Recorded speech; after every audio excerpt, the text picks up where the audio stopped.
various backgrounds. We make our events open to Africans and students from culturally and diverse backgrounds. We also provide a conduit for employment opportunities, volunteering, and networking opportunities. As such, a few days ago, we organized an educational expo and networking event named In It Together. The aim was for high school and tertiary students to network with both university and the professionals present.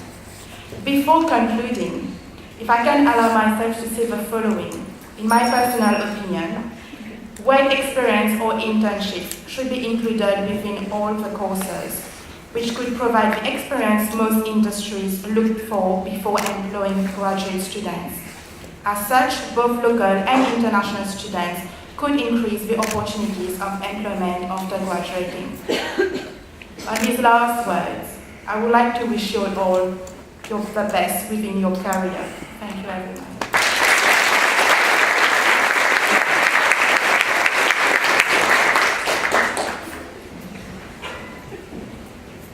Thank you, Valerie, for your very inspiring speech, and it's great that you're using your own experiences to help other students in the same situation.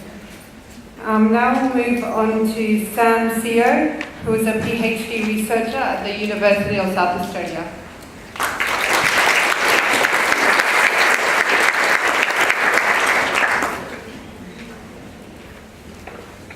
Hi everyone. I'm just gonna do this quick and simple, and just gonna share my experience as a migrant to Australia and becoming Australian. So there's three things that I'm going to touch today. The first thing is just a bit of introduction, and the second is my job interview challenges, and finally how I overcome and how do I would not consider myself succeed, but how do I make myself survive in this environment.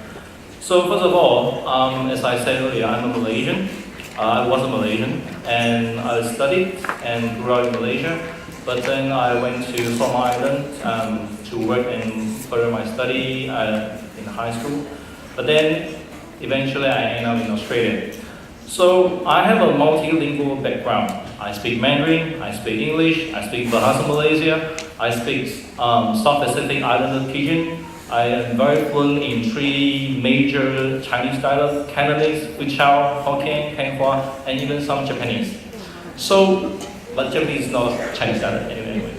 But anyway, my educational background, I have a Bachelor of Business, major in Information Systems. I got it from Swinburne University. I also got an Bachelor of Honor as well. And I got a Master degree of Cybersecurity and Forensic Computing. I got another Master of Information Communication Technology. So basically, educational-wise, I am a bit overqualified. So I also do some tutoring in the university. I have 4 years of programmer experience back in Malaysia. And I was accredited as cybersecurity specialist by Australian Computer Society. So, sounds fancy. Yeah, because of that, I got an internship in Japan as well. But then when I go out there and look for a job in Australia, that doesn't work as I wish it was.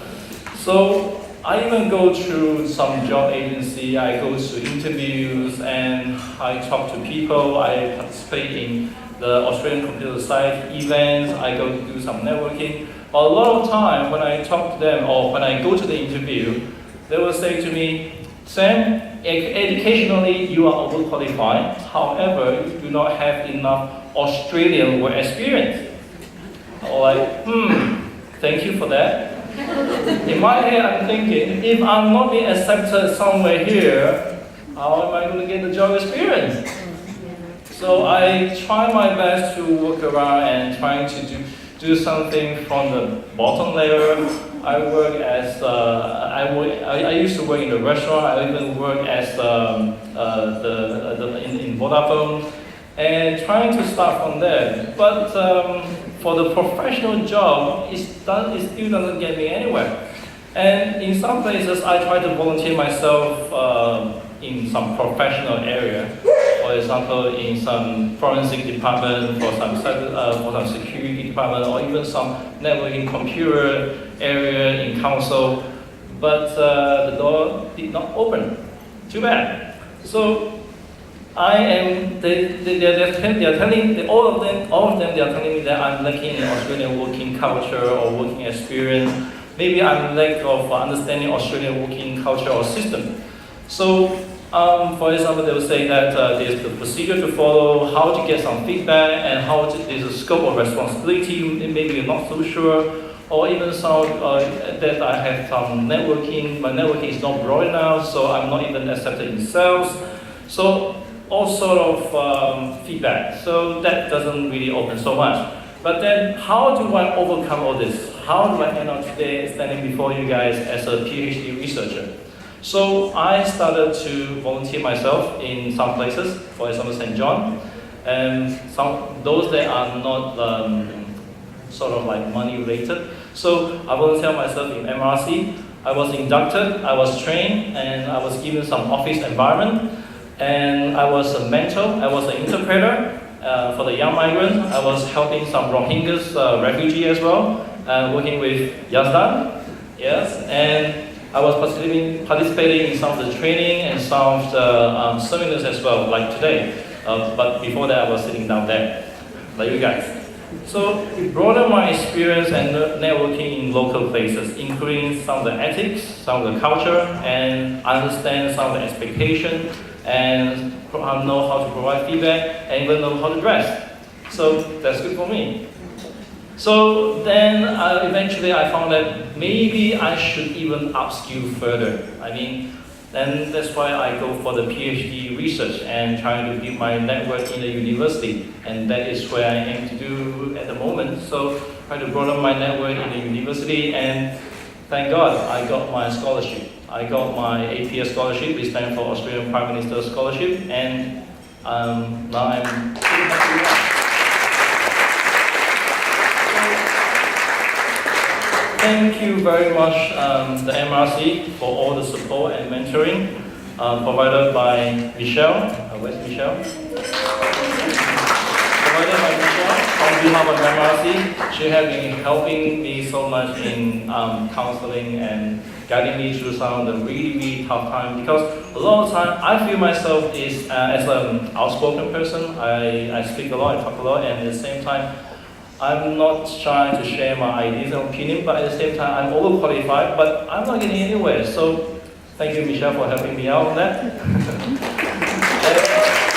Just two things to conclude my speech. Young people, don't give up. When there's a will, there's a way. Knock on every door that is possible, and I know there's rejection. I face it a lot myself. I've been sending more than 30 resumes at one stage. 30 resumes in 1 month. In the stage of my life, sometimes I don't get any response at all, but I never give up. And that's how I end up today. And second thing, for the employers and for the government, I hope that you guys give more opportunity for the young people, especially for the young migrants, because they are having some hard time trying to settle in. At the same time, they have a lot of worry and anxiety as well. So for the better future of South Australia, we have to do something. Thank you very much.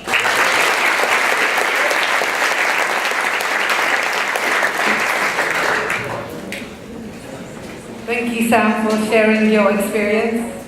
And I'm very happy that you are able to overcome some of your challenges with the support from the MRC.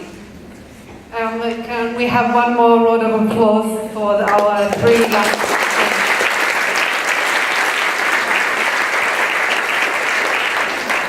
I'll hand it back to Andrew.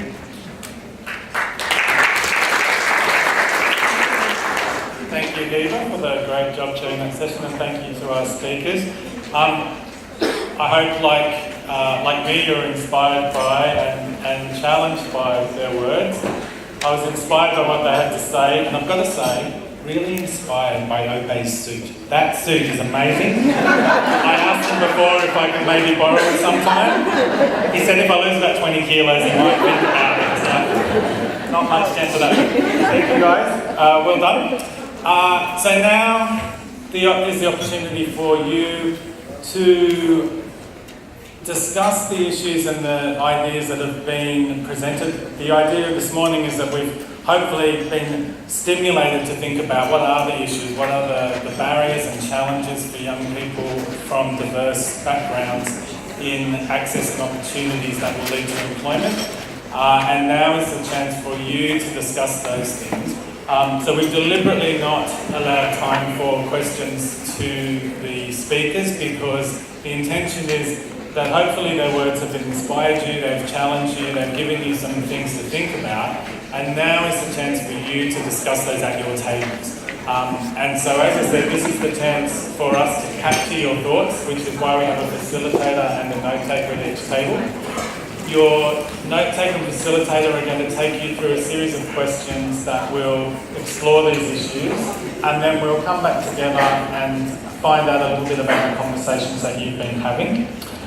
So what I'd encourage you to do when I hand over to your table groups to start talking is to just spend the first couple of minutes, maybe 3-4 minutes, reflecting on quietly the things that you've been hearing so far today. There is a notepad and a pen. There are notepads on the tables, and there's also one in your bag that you were given that was on your seat.